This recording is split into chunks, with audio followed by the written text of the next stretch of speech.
Hello, hello, welcome to a Volo's Monster episode of How to Play D&D, the explainer podcast with one experienced dungeon master and one failed scriptwriter to discuss D&D topics. My name is Kinsey. I'm proud to say my guest for the entirety of this series is none other than Abby from Tabletop Curiosities. Hello, Abby. Hello. Thank you for putting the time in for this Sunday afternoon of smashing out episodes. As you could tell, just to break that concentration, I've wore a hat to just mix it up a bit. I didn't even notice. Yeah. Concentration failed. If I wanted one of those hats, where would I get one? Oh wow, that was a bit awkward now because I don't want to advertise myself, but it's blackmarkclo.com. There we go. Bastard. What is our monster of the week this week? This week we are talking Bodak. Let's get to it.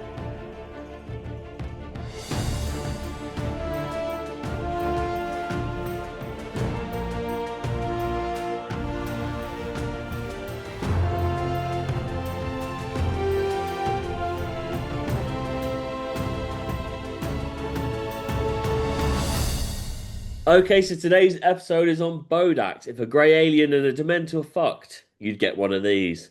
Abby, I'm thinking out of the box, but what does that look like? What am I doing?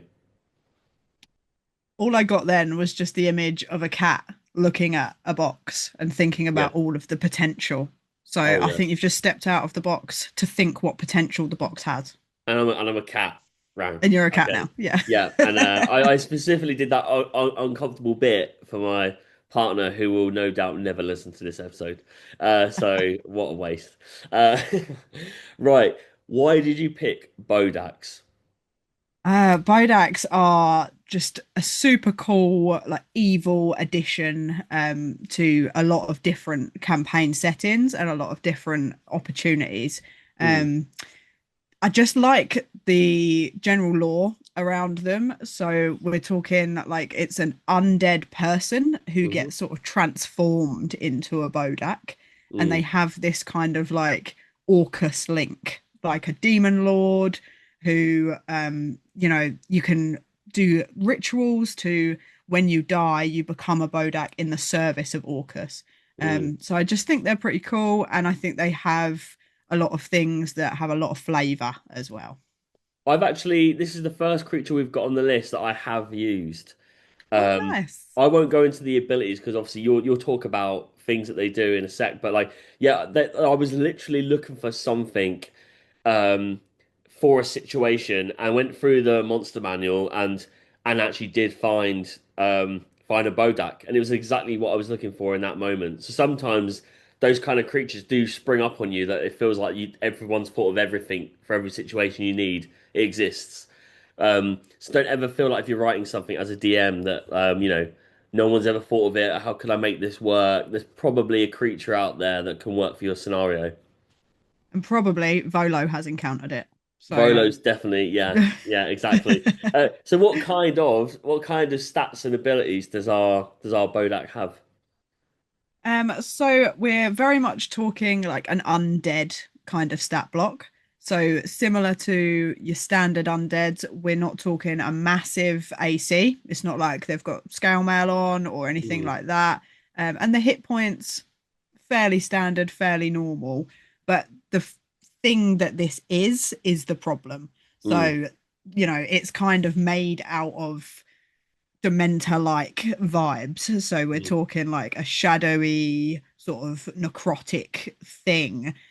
So we've got a lot of resistances, a lot of immunities, condition immunities as well. So if you've got like players in the party that are always trying to charm or frighten or poison, none of that's going to work. mm. We're well beyond that. And it has some really nasty, almost space-based Yeah.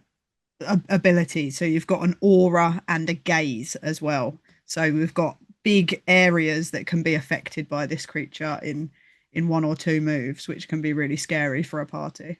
The gaze is what I used, where it was kind of like it feels like something that's a bit scary. They'll come across it in kind of like on its own in like an empty plane, and they're going, "Oh God, what's that?" When it turns up, and then they go, "Oh, we'll just cut it down," and then manages to roll the right save, and a player's immediately taken out of the situation, and it was really fun for that. I think there's a lot of things that this creature can do for people who are like potentially dealing with a high level party, and it doesn't need to be like an all powerful being, but it can really make people have to weirdly think outside the box.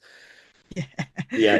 I tell you what, it did make me think of. I mean, I've seen the artwork before, but the official artwork for it made me think of and this is so random. This just shows like my autistic brain of, in the original Spider-Man movie where Green Goblin pretends to be like a woman who needs saving in a fire because it's got like a kind of Mother Teresa kind of gown over its face, and it's like Yeah, yeah, how it's I got a bit used of that to. babushka going Exactly, the on. babushka. That's what I was thinking of, and it has where I used it. It was in like a desert plain at night, so it's very dark and gloomy. You can kind of see a silhouette in the dark. You're not really understanding what it is, and then you go, well, it's kind of humanoid because it's like trying to keep itself warm, but it's actually just hiding what it is, and it was perfect. Yeah, it's definitely one of those encounters that you're gonna see it and be like, "Ooh, Yeah, yeah, what's that?" And obviously, with that death gaze, it's the whole thing is don't look it in its eyes. yeah, So you've got a bit of play there of it. It's not just a case of it looks at you. Here's the thing. It can be a like, well, how do we attack it without mm, looking in its eyes? How do we yeah. get around that? How do we sort of mess around with that mechanic and make it work for us? So it's a good thing for the party to have to kind of on the fly panic, figure out what they're doing as well, which I Yeah, like. it's like a really good bit of role play because it's not a case of like it's not just a case of right. I need a different tactic to what I would usually do by just like casting something or just hitting it because I can't look at it. But also, hopefully, those players are into it too. How do I describe what I'm doing to not look at it when I'm doing those things? Do you know what I mean? Yeah, Because you really do want to use like all of those senses they might have to take into account. Like, am I relying on where I'm hearing its footsteps to swing? Do you know what I mean? And yeah. I actually really saw that. That was like definitely like a moment for me going, oh, they're learning. Like they're literally describing what they want to do in a really good way rather than I'm just hitting, it's my turn. Yeah, exactly. And yeah, exactly that sort of thing that like you can rule of cool it as a DM as well. Like if you Mm. think somebody's just had a really good way of covering their eyes and like role play the whole thing, even if in your heart you're saying, well, mechanically it's still gonna get you. You can just thank Yeah. them for that bit of role play and the fact that they've figured it out and just use it to your own whims, really. 100%, 100%. Well, the next question was, how does a DM use a Bodat in their game? And the next question after that is, can you give an example? I've given an example there, but how does a DM use a Bodak in their game? So I like the idea of the Bodak being somebody who has been alive previously. And like Right. the way that Volo kind of describes it is that there is just a shadow of like the mannerisms of that Mm, person. So you could use it as a NPC that has died previously. You could bring somebody back into this sort of Bodak way and give that moral conflict of what do we do with them now? Are they a yeah. monster? Are they still in there? Is there anything we can do? Um, or I was in a game recently that somebody used it where I was playing, and the DM kind of used it as this sort of area effect in it was a one shot, so it was like a dungeon crawl, and the Mm, Bodak was just constantly like moving towards you very slowly. I think he maybe changed the stat block to make it slower than it is, but mm. it was gradually getting that aura closer to you. So as you're dealing with other things, you've got this threat of that aura is going to get it's going to That's come cool. closer to me eventually, and then I'm going to have to deal with him. And they kind of made it out that this was an unkillable creature as well. Right. I hadn't seen the stat block beforehand, Yeah, thank yeah. God, because otherwise in my mind I would have been thinking I could do this Yeah, easy. Bodak, yeah, all right. I know how Yeah. to work this. The thing is, But that's yeah, the he good kind of made thing. it this undead hunter that was like crawling through the dungeon, just Right. slowly coming to get that aura on you. So yeah, it worked really nicely. That's cool. I mean, that's a great example of like these creatures are there in these books as guides, and it is like what you make of it. So like it's cool that you've got the thing you like I was looking for. Brilliant, that already exists. I can take from that. That speeds up what I'm writing. but then you can also like make that expand upon it and like make something a bit different. If you knew that was a Bodak, you might have gone about it in a completely different way and then kind of ruined your own experience of what that DM's setting up for you to have fun with. Do you know what I mean? Yeah. And Yeah, so it's it's good really that atmospheric. Really yeah, it sounds atmospheric. very cool. That's very cool. Okay, well, that's actually a really quick episode because we've kind of covered those pieces. Now, the one thing that we've kind of now settled into that we absolutely love is, do you have a quote from Volo for us? We do. So he says, Orcus's power flays mind, body, and soul, leaving behind but a sentient husk. So that's what we're talking about with Bodaks, a Beautiful. sentient husk. Ascension Pass. Absolutely love. I tell you what, the idea of it kind of being a follower of Orca is that it's cool that like it could pop up again. I know it's not meant to be a bit like the band of Hobbin things, but like it's like you could take it down and you can kind of like change it up a little bit. That like as long as like the source, a bit like a Death Knight, you've got to find what the source is for that Death Knight to keep it coming back.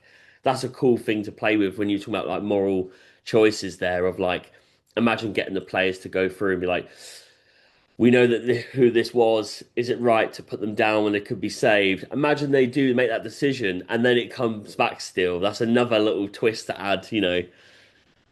Absolutely. If you were So, doing an Orcus big bad and like that kind of vibe anyway, that's exactly the sort of thing that would work yeah. perfectly. If they just keep popping back up and you've got to figure out what's the source of it all. Perfect. Well, thank you very much. Today's adventure is sadly coming to a close. We're back again next week with a topic. Is Wizards of the Coast going to drop the Epstein files in 3 volumes or just charge me double for an alt cover? And as always, thank you for tuning in. If you'd like to join in on the D&D action, then please follow us on Instagram at How to Play D&D or check out the link in our bio to join our Discord server. And also check out Black Mark Clo on Instagram for cool D&D clothing. Abby, where can we find you and what do you do? So I am a dice maker. You can find me tabletop.curiosities on Etsy, Instagram, and TikTok. Thank you very much. Well, I've been Connor Kinsey. I've been Abby. Good day.